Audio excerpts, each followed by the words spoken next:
Hi, Reddit. I've thought about writing this for a long time. My therapist says talking through the situation is therapy. And since my friends are tired of listening to me, and I don't want to tell my enemies anything, you'll have to act as my confessional. My name is Chloe, I'm 32 years old. My ex-husband's name is Kyle, 34. His side piece is Madison, 29. So you understand the scale of the disaster. I need to tell you a little about our life. Kyle and I were together for 10 years, married for 7. I met him when we were both nobodies. I worked 2 jobs. During the day as an assistant at a small IT company, and in the evenings as a barista. Kyle was finishing grad school and working tech support. He was charming, clumsy, with perpetually messy hair and broken glasses. I fell for him because he made me laugh. We rented a tiny studio with mold in the bathroom and cockroaches that knew us by name. I helped him. Seriously. When his first real company went under, the startup crashed. I carried us for 3 months on my credit cards.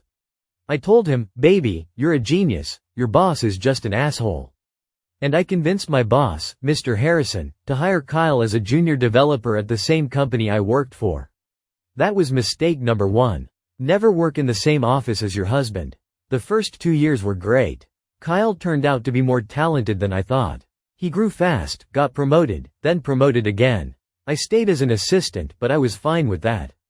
I loved order, planning, talking to clients. I was the face of the company, he was the brains. That's how we saw ourselves. Problems started about 2 years ago, when Madison came to our company. She was from out of town, moved after, as rumors had it, sleeping with the wrong person, at her last job. Pretty, skinny, with perfect nails and a voice that sounded like she was constantly hosting a self-help podcast. Madison was hired as a project manager. So, formally, she was somewhere between me and Kyle in the hierarchy. I disliked her immediately. Call it female intuition, but no. It was simple logic. At a company party, she walked up to Kyle, put her hand on his shoulder, and said, "Kyle, you're too talented to waste time on boring projects. You need someone who will take care of you." I was standing right there, with a glass of juice. She looked at me the way you look at furniture. "Oh, hi," she said. "You're his wife? Cute." I was called cute. Like a puppy. Kyle brushed it off. That's just how she is, she flirts with everyone, it's her work style. I asked him to keep his distance. He agreed. How naive. Over the next 6 months, I noticed changes. Kyle started coming home late from work. Not just late, but suspiciously late. He said they were closing an important sprint. But when he came home, he didn't smell like pizza and coffee, the standard late-night office smell. He smelled like a sweet vanilla perfume. The same one Madison left behind when she walked down the hall. I started checking his phone. Yes, I went through his phone. And you know what? It was clean. Perfectly clean. No messages from Madison outside of work chats. 0. Not even in the trash. And that's what worried me. A normal person's phone is a mess. Old memes, random messages to coworkers asking for coffee, stupid gifs. He had nothing. Just work chats, scrubbed spotless. So I did what he later called the insanity of a jealous hysteric. I bought a voice recorder and put it in his car, under the driver's seat. A tiny, cheap one with a 32 gigabytes memory card. For 3 days, I was on pins and needles. On the 4th day, I took the recorder, sat in my car in a supermarket parking lot, plugged it into my laptop, and started listening. The first 3 hours were mind-numbingly boring. He listened to a podcast about taxes, called his mom, then sang Imagine Dragons songs in a terrible voice. Then, at the 4-hour 22-minute mark, he parked the car. Turned off the engine. I heard the door open. He got out, and then someone sat in the passenger seat. I recognized that laugh. Bells. Madison. Kyle. I'm tired of lying about the sprint. Next time I tell her we're testing a build, she's going to ask why I smell like perfume. Madison. You haven't told her yet? Kyle, baby, we've talked about this 100 times. She's your past stage. You've outgrown her. She still thinks planning office parties is a career. Kyle. She helped me get on my feet. Madison. So what? Are you supposed to serve her for the rest of your life? You know Harrison is looking at you for the next team lead position, right? And I need that senior project manager role. As long as your wife is Harrison's assistant, he won't hire anyone new. He'll keep her as his personal secretary wife, and we'll be stuck in middle management forever. Kyle. I can't just get her fired. Madison. I'm not asking you to fire her. I'm asking you to give her a reason to leave on her own. Or for Harrison to kick her out. Imagine if she messes up with a big client. Or, oh my god, I know how. The Singapore project. If the documents go to the wrong place. They laughed. They discussed my firing like it was a picnic. I sat in my car at the supermarket parking lot and cried. But I didn't cry for long. Because after the tears came the anger. Cold, heavy, like mercury. I realized two things. First, the marriage was over. I wasn't going to be a puppet. Second, they were planning to set me up at work, make me make a mistake so I get fired. And they were going to do it with the Singapore client project, which was my responsibility. I didn't make a scene right away. I went home, put on makeup, smiled at Kyle, and said I was exhausted. I said I loved him. He kissed me on the forehead, like a dog, and went to play PlayStation. I didn't sleep that night. I sat in the bathroom and made a plan.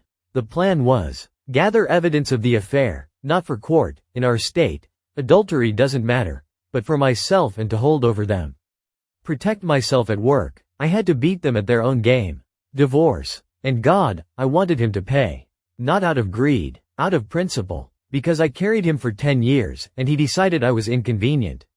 The hardest part was working next to them, knowing the truth. Every morning I looked at Kyle and smiled.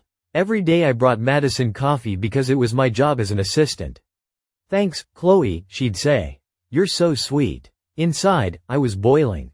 I started digging quietly. I found out Kyle had a second phone. He kept it in his desk drawer at the office. I knew the code to his work safe. We were newlyweds once. He used our wedding date. One day when he went to lunch, I got into the safe. Inside was an old iPhone 8. No passcode. Messages were wide open. They had exchanged thousands of messages. Love you. When are you leaving that frump?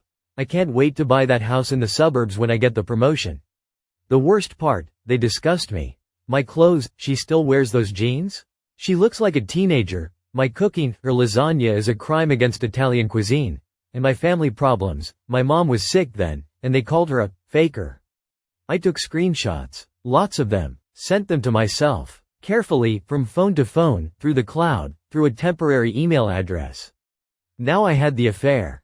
But I still had work to do. One morning, Harrison called me into his office. Mr. Harrison, our CEO, an old family friend who gave me a chance when I was 22. He looked worried. Chloe, he said, I received a complaint from Kyle and Madison. They say you're using your position to access their confidential data. That you're spying on the team. I almost laughed. They were getting ahead of it. They sensed I knew something and decided to make me the scapegoat. Mr. Harrison, I said. Can I show you something? I told him everything. I showed him the voice recorder files. I showed him the chat screenshots where Madison wrote to Kyle, if the old hag gets fired, I'll take her place and we can date openly. Yes, they called me, old hag. Harrison was in shock. He'd known Kyle for 5 years. He'd known me for 10. He was silent for a full 3 minutes. Then he said, here's what we're going to do. No one will know I'm aware. You're going to act like nothing happened. The Singapore project, yes, they're going to set you up. Madison has already put an altered price list in your folder. If you send it to the client, they'll make you look like an idiot. But we're going to beat them at their own game. We made a plan. I was going to let them set me up. But in reality, all documents would be double-checked. I sent a fake price list, but with a note. Draft, do not send to client. Madison, not knowing this, hacked into my computer. Yes, she had the password. Kyle gave it to her, deleted the note, and forwarded it to the client under my name. The next day, the client sent an angry email. I was called onto the carpet. In Harrison's office, it was me, Kyle, Madison, and our. Harrison said, Chloe, this is a serious breach. You could be fired. I looked at Kyle. He pretended to feel sorry for me. His lips even turned down. Hollywood-level hypocrisy. Madison said, Chloe, we all make mistakes. But maybe it's best if you resign. We'll write you a good reference. And then I said, Mr. Harrison, before you make a decision, can I send an email to everyone in this room? I opened my laptop. In 10 seconds, I sent one PDF file to 3 addresses. Harrison, Kyle, and Madison. The file contained screenshots of the chats where Madison and Kyle planned to set me up, the car recording transcribed to text, and a copy of the access log to my computer, which clearly showed that at 2:15 a.m., the file was opened by Madison's session. Every employee has a unique ID, idiots. Kyle turned white. Madison opened her mouth like a fish. Chloe, you spied on me? Kyle whispered. I protected myself, I said. It's called self-defense, darling. Harrison stood up. Kyle, Madison, you're fired. Immediately. Security is already on their way. Chloe, you stay, and you're getting promoted to head of administration. We'll discuss compensation for emotional distress separately. Madison screamed that I had faked the evidence. Kyle was silent. He just looked at me with a hatred I'd never seen. In that moment, I realized the man I loved had never existed. There was someone else, someone who knew how to pretend. At home, I said to Kyle, you have 1 hour to pack your things. I filed for divorce. The filing states the cause as adultery and financial fraud at work. He tried to hit me. Seriously. He'd never even raised his voice, and he swung at me. I dodged and pressed a button on my key fob. I'd hired a private security guard who was waiting in a car outside. He came in a minute later. Kyle left with 1 suitcase and a printer box. Divorce in the US is a long process. But I had proof he'd spent marital money on Madison, renting her an apartment, buying her jewelry. The judge ruled that I get 70% of the marital assets, the house, and alimony. We didn't have kids, thank God, but we had 2 dogs. I kept the dogs. Kyle didn't even ask about them. Seems like a happy ending, right? Revenge served, I won. But that was just the beginning of the strangest period of my life. About a month after Kyle moved out, I started noticing odd things. Someone was moving things in my house when I wasn't there. Not stealing, just moving. My coffee mug wasn't in its usual spot. A photo of my late grandmother was turned to face the wall. A flower bed in the garden was trampled into the shape of a heart. I thought it was Kyle. Called my lawyer, he suggested security cameras. I installed 3 inside the house and 2 outside. 2 days later, I checked the footage. My heart dropped. At 3:15 a.m., someone walked into my front door. Kyle, but not the Kyle I knew. He was drunk, stumbling, and he had a woman with him. Not Madison, a different one, young, maybe 20, in a short dress. He was leading her by the hand like a child. They went into the kitchen. Kyle opened the fridge, took my wine, my favorite, which I was saving for a special occasion, opened it with his teeth, and started drinking from the bottle. Then he said to the girl, see this house? It should have been mine. But that bitch took everything. The girl laughed. You said she was old and ugly. She is old, Kyle said. She's over 30. And you're fresh blood. Didn't I tell you I'm a genius? Chloe thinks she won, but I have something that will turn everything around. He pulled a key from his pocket. Not a car key or a house key. It looked like a P.O. box key or a safe deposit box key. Right here, he said, holding up the key. Proof that Chloe is a thief. She stole $3,000 from Harrison's company 2 years ago. I know because she asked me to help her cover the tracks. She thought I loved her and would stay quiet. I saved everything. Logs, screenshots, a copy of the transfer. If I give this to the DA, she goes to jail. I nearly dropped my phone. He was lying. I never stole money. Never. But Kyle was an IT guy. He could fake logs. He could create a fake payment trail. And he had access to the company's systems. He'd been preparing this ace in the hole in case the divorce didn't go his way. He didn't use it in court because he didn't want to expose his forgery, but now that he was drunk and angry, he was threatening to use it against me. What's more, on the recording, he told the girl, Madison turned out to be trash. She dumped me when I lost my job. But I'll find a way to destroy Chloe. I've already hired someone who will swear they saw Chloe transfer money to her secret account. The girl asked, is that even legal? Kyle. In our world, everything's legal if you have a good lawyer. I watched this, unable to believe it. He was willing to send me to jail. For not letting him steal my job. I called Harrison at 4 a.m. He was angry at first, but when I sent him the camera footage, he went quiet. Chloe, he said, are you sure you didn't take the money? Mr. Harrison, you've known me for 10 years. You know I wouldn't even take a pen from the office without permission. Then we had to beat him to it. Tomorrow morning, I'm calling in auditors. A full financial audit for the last 3 years. If he faked a transfer, we'll prove it. And then it won't just be a divorce. It'll be a criminal case. Attempted false accusation, Blackmail, fabrication of evidence. I agreed. The auditors worked for 3 days. I barely slept. I was terrified Kyle would pull the trigger. I was scared his witness would testify. But on the 3rd day, Harrison called with news. And not just about the audit. "Chloe, no one stole the money," he said. "Your reputation is clean. But we found something else. Remember Madison? The one who acted like a career woman?" "Of course. Well, when she was fired, I fired her, but she had time to do a lot of damage. She created a backdoor in our system. A tiny program that transferred $50 a week to an offshore account. We didn't notice because the amounts were small. But over 2 years, it added up to over $5,000. And guess whose name was on the account? I had no idea. Kyle's. The account was in Kyle's name. Madison was stealing from us and sending it to him. And he'd split it with her. They were both stealing from me, while you worked your ass off and brought me coffee." I laughed. I couldn't stop. They were so greedy they stole from the company they worked for, while trying to blame me. Harrison said he was turning everything over to the FBI. The amount wasn't huge, but because it involved crossing state lines and using fake electronic signatures, it was a federal crime. Now not just Kyle, but Madison was looking at real prison time. But the most interesting thing happened when I ran into Madison at a grocery store a week later. She looked awful. No makeup, dark circles under her eyes, in an old sweatsuit. She was pushing a cart full of cheap pasta and canned goods. I could have walked past. But I approached. "Madison." She flinched. She looked at me with such fear that for a second, I almost felt sorry for her. But only for a second. "I know about the offshore account," I said. "And the back door. You stole from my boss so your lover could spend it on you."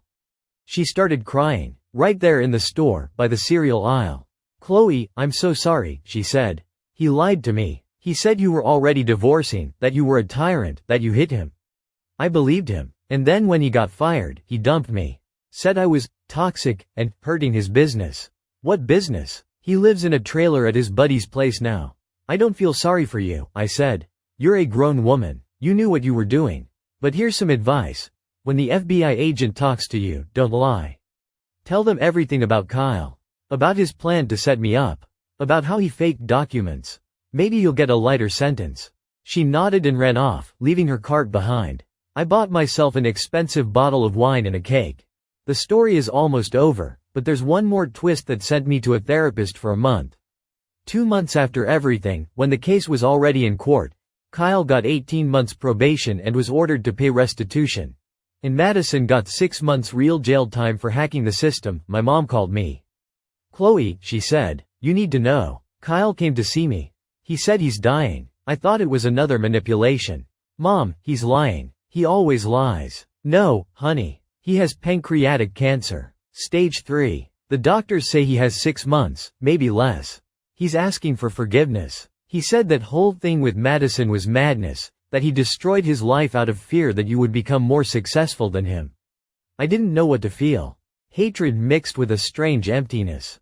I went to see him. He was living in that trailer. Dirty, smelly. He was thin, yellow, looking like a skeleton. "Chloe," he whispered, "I'm not asking you to forgive me. I just want you to know. You are the best thing that ever happened to me." And I was garbage. Madison was just a mirror of my garbage. I used her to feel like a big shot.